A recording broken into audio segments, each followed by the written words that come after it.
Nile Cruise will be moving now to another segment, and in this segment we'll be speaking a lot about spreading awareness, and this will be having a number of topics that we will be touching upon. Definitely include spreading awareness in terms of education, in terms of religion, even cleanliness is going to be part of this segment, and we're also speaking about the new academic year and the aspirations, and if there is going to be enormous change in this education year, how are things going to be going for the new ministry, and everything. All about these topics will be discussed with Dr. Nabil Gad, who is an educational consultant and also an English language professor. I'd like to thank you very much for joining us. Most well. It's a pleasure to be with you in this nice program, Nile Cruise, and we are Next to Nile, exactly. And what I'd like to say is that we have always to be thankful for our Creator. Once you get up in the morning and you find yourself to see, to hear, to smell, to taste, to move, these are all blessings that Very so true. many people lack when they are hospitalized, for instance, when they have any even touch of flu. They are not normal at all. So we have to have good relationship with our Creator. That's A1 priority. We have to spread awareness, and this is the key for solving most of the problems we face. As a matter of fact, if we live in a clean environment, we'll enjoy it. And there should be strict rules against those who violate this rule and throw rubbish. I'm so unhappy and displeased when I find some people throwing rubbish bags in the streets, in the ring road or whatever.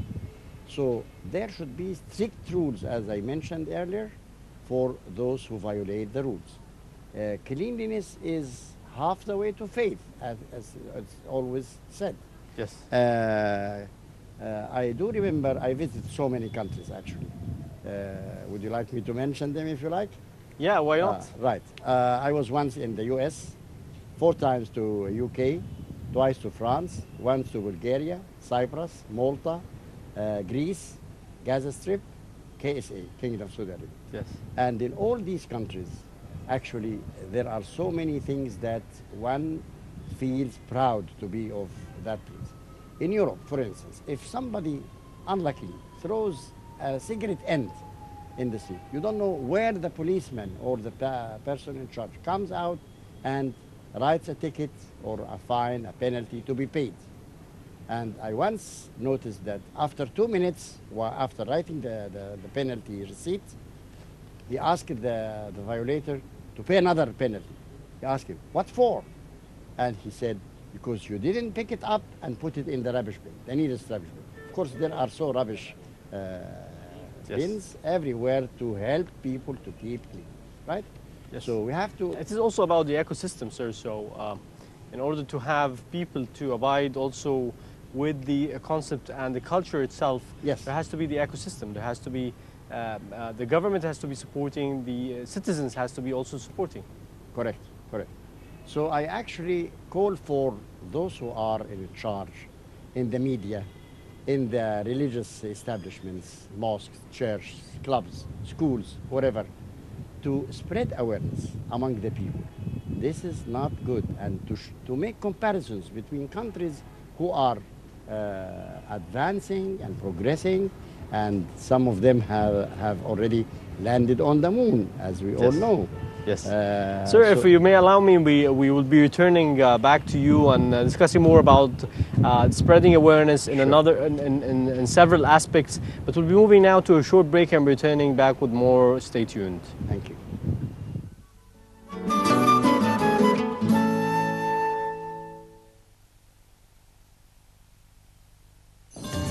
And we're still joined with Dr. Nabil Gad. He is the educational consultant, and he was also speaking to us about spreading awareness in a lot of aspects. Within the break, we were speaking about, you know, spreading awareness in terms, spreading love first before spreading awareness. If you can also shed light on that. Well, if the family members learn how to love each other, they will love the community, they love their country, and they love humanity in general. And peace will spread through far-sighted people, through the good religious beliefs, the correct religious beliefs.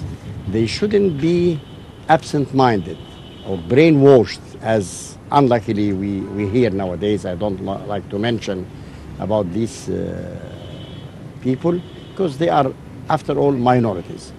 In our combat with terrorism, if awareness is there, we can be of great help to the people in charge to be combating terrorism. Yes. Besides, we have to have good faith in the Lord our Creator. He is the one to help us. And without His help, we cannot advance one single step. We have to imitate the people who have been away ahead of us. We can catch them. We can be even more better than they are. And it depends on one's own attitude. Yes. If parents... This comes to a question, because this is something I sensed from you ever since we met. Sure. So you're a person who also spreads positivity and optimism. This is what I feel from you. If you can also educate the people and raise some awareness around the positivity and the attitude towards others and the optimism in general. Exactly. If we are always negative, we'll be pessimistic. But if we pick up and point out the positive points in life, we can enforce them, we can advance and progress for the whole of our life. And we can have our deep and profound effect on those who are around us, whether the family, the direct family, or the big family, or the community, or the society in general. And hence the world as a global family we have. Yes. Means of communication nowadays, I'm happy to mention this, have facilitated lots of the contact between the members of the same human family all over the world, on earth. And one of the good things that I usually admire is the respect for the elderly people. I'm ever so happy whenever I am in the tube line and I get into the carriage and one of the young men or young women stands up and says, "Hey, please come and sit." This actually pleases me. In the foreign countries I visited, usually there are seats, and there are the same seats here, for the elderly people, and they call them a very good name, the senior citizens. Yes. Senior citizens have the priority. To board a plane at the airport, they say, "Senior citizens first, please, to queue up." In Saudi Arabia, I noticed that family members first, please, or they have the priority before the other passengers. So this is something to be encouraged. And if it is spread, people will automatically, it takes time. It doesn't come an overnight, but it takes some time until it is achieved. Wishing the best of luck for... But how are you evaluating today's situation? As regards what? With regards to the culture itself and... well, the country is far much better than before. The economic status, I think, is progressing and is becoming better, thanks to the efforts of all the sincere people who are responsible for our country, and those who consult wisely, honestly, to the person in charge, I mean the president. God bless and helps him, because he loves this country, and this country loves him as well. And that makes us proud. Look at what is happening, was happening a few days ago in the UN sessions, the 70th anniversary. Yes. And what he was last year, there is big difference. And more people are coming, I mean the heads of the states and kings and We were just discussing that in the previous segment. before. That's right. Yes. And the previous, I haven't heard it. Yes. But this is, as you might have noticed, it's the general trend that every day this person gets more. I mean, the president gets more evaluation from the people. And as he always says, I cannot work alone.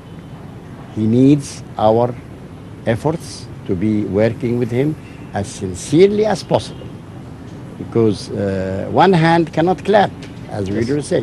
One basket can be lighter if it is carried by a couple of persons, as it is said in Arabic. So we wish the best of luck for our country. It is our hope to have prosperity, tolerance, and because it's a great country. And mainly it depends on youth. The youth in this country is the future. The old people can be consultants. And as an English saying states, I keep my fingers crossed for the people in Egypt, all genders, I mean the couple of genders, or religions, or political trends, or parties, and we will have a united Egypt that will be the greatest country on earth. Yes, so sir, if we move to another topic regarding education, you're an educational consultant, you're also a professor. If you shed some light about, the new academic year, how are things different this academic year? Well, I watched a couple of days ago the president of Cairo University, Dr. Gaber Gad Nassar, and he said that those who come to our university here, he means Cairo University, of course, all the other universities, have one goal in front of them, and this is to learn and to participate in different student activities. No other activities to be accepted if they are violating the rules and the law. Inside the university, it is for a scientific research, scientific study, and I advise actually the younger students, especially the novices, that they have to have a plan and a goal in front of them. If they work hard, as honestly as they can, and if they have the will, they will have the way. Yes, it's very true. But in terms of, there's always the two elements that people are looking at that is going to be changing a lot in Egypt, and those are health and education. Yes. So those are the main pillars, and no politician has debated that or argued about this, fact. Educational system in Egypt is lacking a lot. Sure. We have to be very open on that. So in terms of development and continuous development, this is something that the entire world is going through, but how are you optimistic about the change happening today in the Egyptian educational system? Well, I have to mention that if we have the sincere will and the right attitude and the encouragement of all parties of the society, it's not only on the government, it's not only the responsibility of the government to do everything. If the people cooperate with the government, if they are well aware that it is the future of the generations they are bringing up, I mean the family bringing up the new generation, that will lead to a great progress. But if everyone say it's none of my business, I think they'll be the losers. We have to be participants all the way with the best of our capabilities, helping not necessarily financially, but even encouraging our students, our dear beloved offsprings, to be good citizens in our society. What would be your advice to the education decision makers in Egypt? I advise them actually to benefit from other countries' experiments and try to apply what's suitable for our environment, for our society, for our educational system. And this, of course, depends on the financial assessments that they have. And we can do our best. We have to work hard, and God will complete all this. I don't mean that we will be something to be dependent on the others. We have to be independent, we have to benefit from others, and to continue what others have finished, to continue. Maybe we can advance. So many times I'm so pleased to hear that there are young gentlemen and even ladies who have inventions. Recently I heard about a young boy of 17 maybe. He's going to Thanawiya Amma exam, and he has an invention of a mobile phone plus a calculator, and he made a detecting machine to find coins or metals for 4 meters under the ground, and it worked. And I advised this person, I met him personally, I advised this person to have a patent in order not to be having his invention stolen. Yes. And so actually everybody will be pleased when and so many examples. This is just something I even worldwide there has been this example of the Sudanese student Ahmed Muhammad. He was in the United States, right, who invented a clock, and he went to the school with the clock and he was arrested, and they thought it was a bomb. And I just watched that recently. This was not, you know, with this hashtag over the social media, I stand with Ahmed, went really, you know, crazy, and everybody was supporting that, saying that, you know, this type of teenagers and thinking should be empowered and supported rather than depressed. That's right, yes, because they will be disappointed, frustrated, and it leads to a negative thing. As you earlier mentioned, if these people are positively encouraged, they will advance and they will have more. We can have so many other distinguished Egyptian characters like Dr. Zuwail, Dr. Magdi Yaoub, Professor Sir Dr. Magdi Yaoub, Dr. Farouk al-Baz, whoever. And Egypt is always generating very good characters that will help not only Egypt, but also the whole world. Yes, finally, I'd like to ask you the same thing, the advice which goes to the education system and decision makers. What would be the advice from you to the students? For the students to have a plan, not to waste their time in useless things, to search the net if they are given a certain topic to be writing about or a report to be presenting. They have to seek knowledge wherever they can find. Google has lots of things. The libraries, the traditional reading in libraries, but I think those who have the modern means of information, like Google, as I mentioned, will be very helpful to them, and maybe they will add something creative and useful for not only for themselves, for the whole society and the world as well. Yes.